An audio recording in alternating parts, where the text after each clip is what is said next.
আমি বেশ গর্বিত যে আমি এতদিন থেকে যে আমি কংগ্রেস করছি, আজকে কংগ্রেস থেকে আমি টিকিট পাইছি। আমি অনেক বেশি গর্বিত যে এই দুর্দিনে যে আমার কংগ্রেস এত ভালোভাবে আমাকে টিকিট দিয়েছে, যাতে বিজেপি যেভাবে টিকিটের জন্য দুর্নীতি করেছে সেইভাবে আমার সঙ্গে কোনো কিছু এভাবে হয়নি। This is Gauri Gopnath for NE24.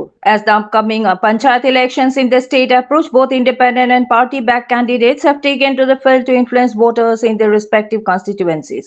Among them are the Indian National Congress Zilla Parishad candidate from the Shilkuri Chatla GP, Dipali Ravidas, and Shilpi Datta Nunia, a candidate for the regional Panchayat member post who are actively campaigning. On Thursday afternoon at their residence, Dipali Ravidas and Shilpi Datta alongside Assam Pradesh Congress spokesman Sanjeev Rai and Pradesh Youth Congress General Secretary Anup Rai addressed the press. They accused the BJP of politicizing the government welfare scheme Arunodaya while neglecting the poor connectivity and infrastructure in the Shilkuri Chatla region. Assam Pradesh spokesperson Sanjeev Rai stated that BJP is now known as only communal party in India. He added that wherever the BJP has tried to play politics in the name of religion, they have suffered major defeats. For more news and updates, subscribe our channel NE24 YouTube and support us by following our page. যে সময় কংগ্রেস সরকার ছিল, দীনেশ প্রসাদ গোয়ালাদির মতন প্রভাবশালী ব্যক্তি ছিলেন, অজিত সিং মন্ত্রী ছিলেন, গৌতম রায়জি মন্ত্রী ছিলেন। আপনারা কোনো জায়গায় দেখেছেন এপিকে উদ্যোগ করানো হয়েছে, জেলা পরিষদ উদ্যোগ করানো হয়েছে?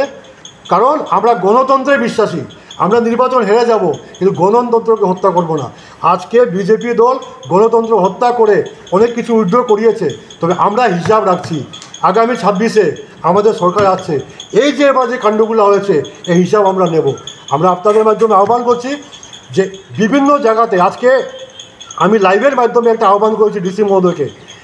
17 তারিখে স্ক্রুটিনি শেষ হয়েছে, আজকে 24 তারিখ। 7 দিন পরে আমাদের প্রার্থীরা দৌড়ঝাঁপ করছে ডিসি অফিসে পাস ছেলে।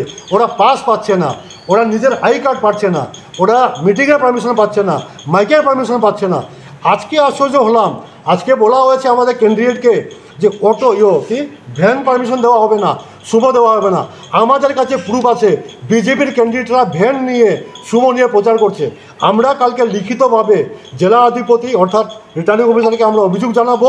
কালকে যদি আমাদেরকে ওই বিজেপির ক্যান্সেল না হয় পারমিশন, বা আমাদেরকে না দেওয়া হয়, তাহলে আমরা উইদাউট পারমিশন আমরা বের হবো এবং প্রমাণ করব যে আজকে যে সরকার আছে বা যারা প্রশাসন আছে ওরা পক্ষপাতিত্ব করছে। আমি আপনাদের সবার কাছে আহ্বান করছি, আসাম প্রদেশ কংগ্রেস কমিটির পক্ষ থেকে কংগ্রেসের পাশে থাকুন। আমরা সুদিন আসছে এবং আমরা যেভাবে বিগত দিনে সবাইকে নিয়ে চলেছি, আজকে বারবার প্রধানমন্ত্রী এসে মুখ্যমন্ত্রী এসে বলেছেন চা বাগানের যে ভাতা আছে আপার আসাম এবং আমাদের এক ভাতা হবে, কিন্তু আজকে 10 বছর হয়ে গেল কোনো ভাতা হয়নি। আজকে টুপি পরানো হচ্ছে আমাদেরকে, আমাদের শ্রমিককে নিয়ে ছেলে খেলা করা হচ্ছে। আমরা সেটা বরদাস্ত করব না। আমরা এবার সেমিফাইনাল ম্যাচ খেলছি, সেমিফাইনাল জিতলে আমরা ফাইনাল খেলবো।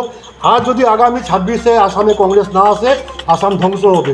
সেই ধ্বংসলীলা বাঁচাতে হলে আমাদেরকে পঞ্চায়েত দখল করতে হবে এবং পঞ্চায়েতের মাধ্যমে আমরা আগামী সরকার দখল করব।